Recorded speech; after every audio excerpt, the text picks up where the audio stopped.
जय श्री राम दोस्तों। मैं आज ये वीडियो बना ही रहा हूँ क्योंकि आज बहुत बड़ा चीज़ हुआ है जो कि ऐतिहासिक ज़रूर रहने वाला है। धर्मेंद्र प्रधान जी जो कि अपने एजुकेशन मिनिस्टर थे, उन्होंने सामने से आके रेजिग्नेशन दे दिया। और वो भी क्यों? क्योंकि इस देश के युवाओं के दबाव में। मानना पड़ेगा इस देश के युवाओं को कि उन्होंने बहुत अच्छा प्रदर्शन किया एंड उन्होंने ये चीज़ दिखाया कि हमेशा सच की ही जीत होती है, झूठ कभी टिकता नहीं। उस बात पे उन्हें बहुत मानना पड़ेगा। लेकिन कुछ चीज़ें हैं जो मुझे अभी भी खल रही है और खल रही थी इतने समय से, तो इस वजह से मेरा ये वीडियो बनाना ज़रूरी लगा मुझे और मैं बना रहा हूँ। हालांकि ये जैसा मैंने बताया या शायद अभी पहली बार बता रहा हूँ कि मेरा पहला वीडियो है सोशल मीडिया पर। तो बात यह है कि अचानक से एक कॉकरोच जनता पार्टी पिक्चर में आती है। कहाँ से आती है?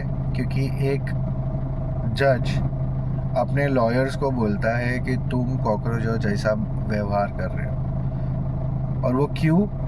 क्योंकि उन्होंने कुछ डॉक्यूमेंट्स या कुछ ज़रूरी चीज़ें जगहों पे नहीं रखी या कुछ चीज़ें बराबर से नहीं हुई। कुछ तो रहा रहेगा उनका जिस वजह से उन्हें कॉकरोच कहा गया। जिसमें अपने Abhijit Dipke so called US return वो आते हैं, एक पेज बनाते हैं कॉकरोच जनता पार्टी इंस्टाग्राम पे, और अपने जेंजीज जो सो कॉल्ड जेंजीज है वो अचानक से उस पर इतना सपोर्ट कर देते हैं। एक ही रात में वो 10 मिलियन 20 मिलियन फॉलोअर्स पे पहुंच जाते हैं। और ये होता कैसे है?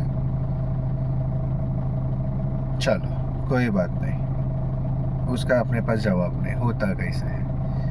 लेकिन हम इस कॉकरोच जनता पार्टी को किस बात पे इतना भाव दे रहे हैं? क्या किया उसने?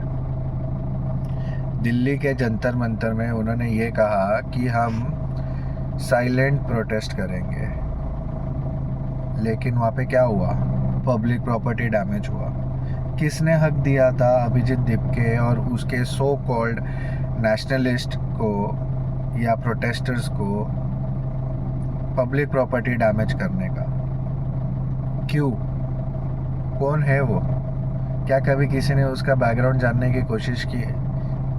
दुनिया को तो उसने यही बताया है कि मैं यूएस से मेरा पढ़ाई छोड़ के वापस आऊँ, जबकि यूएस का लॉ ये बोलता है कि अगर तुम यूएस में पढ़ाई के लिए आते हो और अगर तुम किसी पॉलिटिकल चीज़ों में अपने आप को एंट्री देते हो या पॉलिटिकल पार्टी में या पॉलिटिकल चीज़ों में इन्वॉल्वमेंट रखते हो तो हम तुम्हें सीधा डिपोर्ट कर देंगे।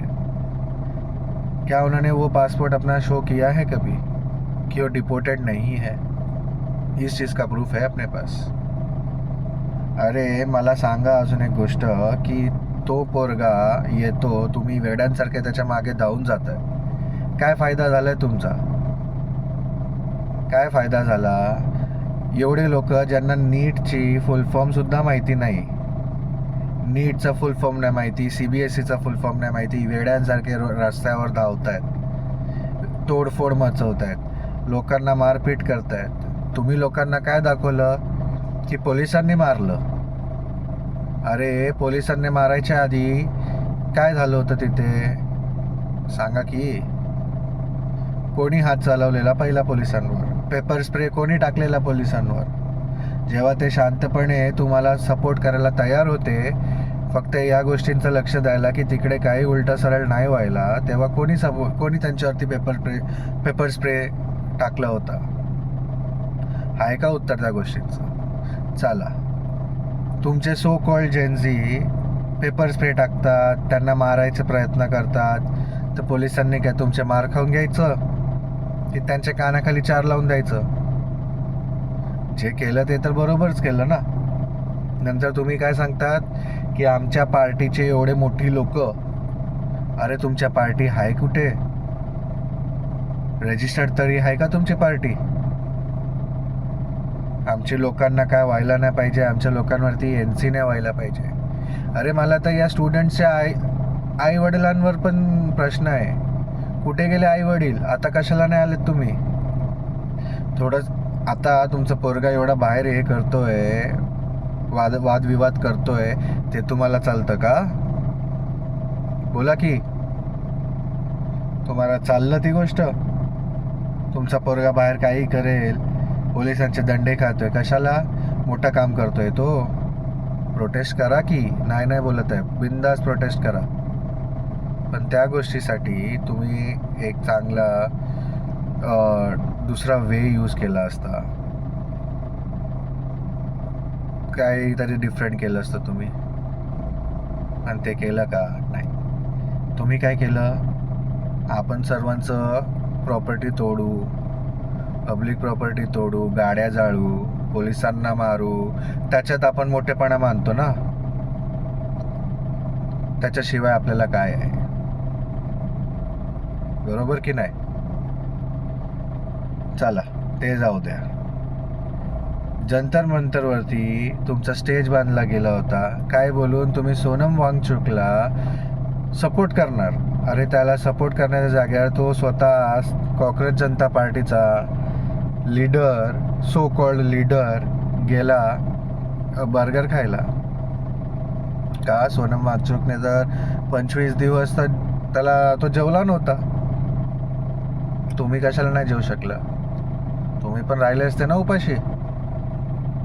तो अभिजित दिपके 2 दिवस तर सोडा, 2 तास उपाशी न राहायला बोलतो मला शुगर आहे, मला जेवावं लागेल.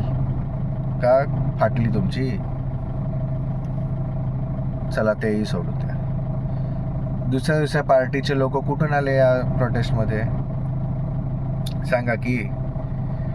दुसऱ्या पार्टीचे लोक कसे काय आले या प्रोटेस्टमध्ये?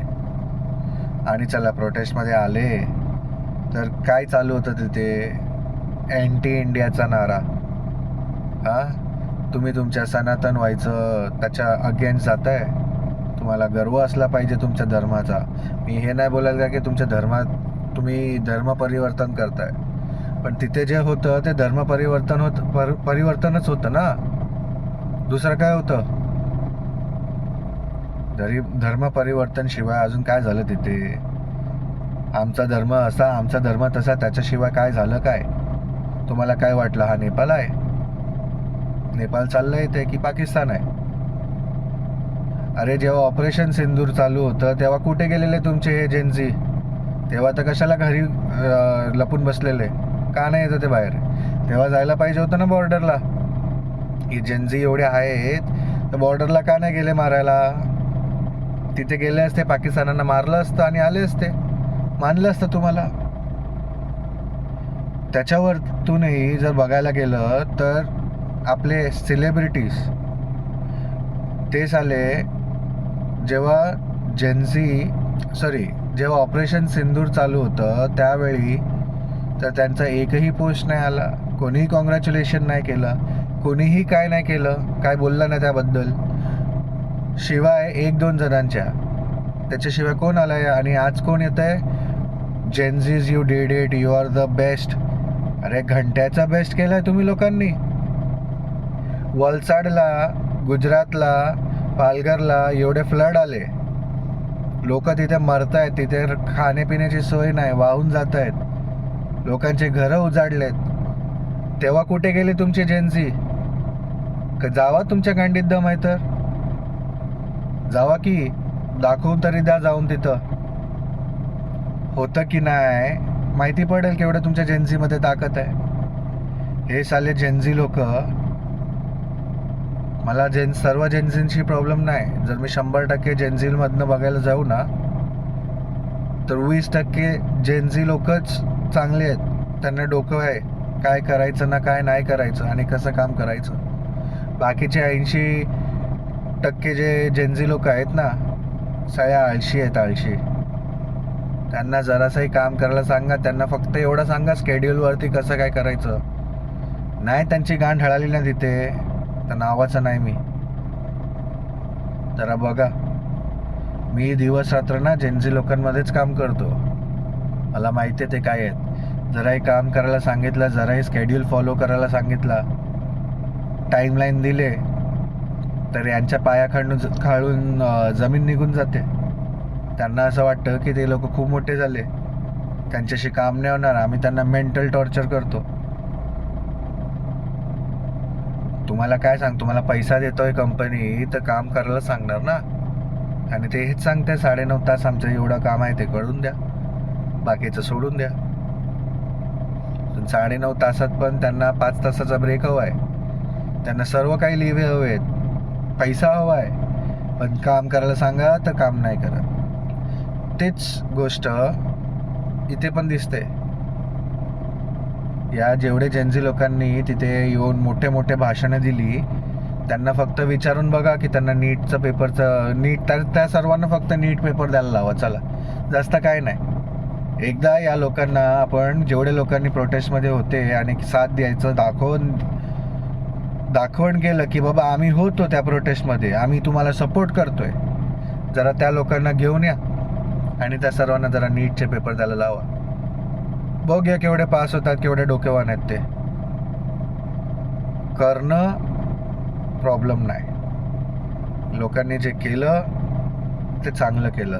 आता तेच प्रोटेस्ट मुंबईला झालं, तेच प्रोटेस्ट नागपूरला झालं, कुठेही झाले का असे मारामारी ना तोडफोड, हे कुठे झालं का? आपले ठाकरे साहेब, अमित ठाकरे बोला किंवा राज ठाकरे बोला, त्यांनीही सपोर्ट केला, पण कुठेही तुम्ही हे बघितलं का त्यांनी कोणाचा तोडफोड केलाय? ते मी खूप खूप आभार मानतो ठाकरे साहेबांचा. एकदम शांतपणे त्यांनी मोर्चा काढला आणि खूप काय केलं त्यामध्ये. आणि त्याच जागेवरती दिल्लीमध्ये काय झालं, तो राहुल गांधी ना अजून कोण ना तो टाकला कोण, तो दुसरा कॉमेडियन, तो सीताच्या नवऱ्याने केला. अरे तुझ्या गांडीत दम होता का रे लवड्या? तुझ्या गांडीत दम होता, जा जरा बॉर्डरवरती आणि दाखव तिथे. कुणाल कामरा नाव आहे बहुतेक तुझं, बरोबर ना? तोच बहुतेक. जा, तुझ्या गांडीत दम आहे तर जरा बॉर्डरवर बघूया तरी काय तू मोठा. तो राहुल गांधी चालला कुठे? प्राईम मिनिस्टर हाऊसच्या बाहेर. अरे तिथे जाऊन काय भिका मागायला गेलेला मला 5 रुपये दे म्हणून? तुझं ज्या राज्य चालवत होता, तूने काय केलं? काय होतं त्यावेळी? काही नव्हतं. त्यावेळी किती स्कॅम झाले, 2G स्कॅम झाले ना, कॉमनवेल्थ स्कॅम झाले, हे सगळं तो तुझ्या राज्यातच झालेलं ना. तुने काय उपटलं त्याच्यात? ना शाट्याचा ना फाटा, नुसतं उगाच एवढं करताय. धर्म परिवर्तन शिवाय तुम्हाला काय दिसत नाही. चालेल, स्वतः पाकिस्तानी आणि दुसऱ्यांना हे करताय. तिथे पार्टिशनच्या वेळीच तुम्ही गेलं असता तिथे तर गोष्टच वेगळी होती. पण आता ते जाऊनच द्या. आता चला, आताच बोला. एवढं तुम्ही केलं, काय झालं? एवढ्या लोकांचं नुकसान फालतूचं. आता कोण भरपाई करणार आहे त्याचं? हे कॉक्रोच जनता पार्टी. काही दिवसांनी माहिती पडेल कोणाच्या चपला खाली येऊन मरतील, त्याच्यानंतर काय? जरा विचार करा गोष्टींचा, जरा विचार करा.